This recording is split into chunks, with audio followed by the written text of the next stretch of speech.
Grabe, nakakita ako ng sulfur kakatu.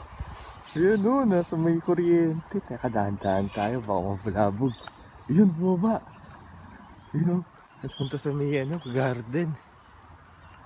Napitan natin siya. First time ko ito makakita ng sulfur kakatu.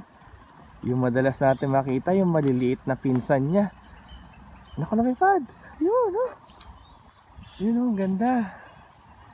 Grabe, napakaganda niya. Zoom natin ha.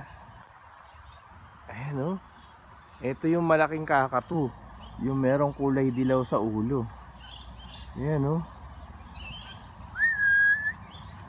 Ang ganda. Napakagandang ibon o. Ito talaga ang parrot. Ang original na parrot dito sa Australia. Napakalaki oh.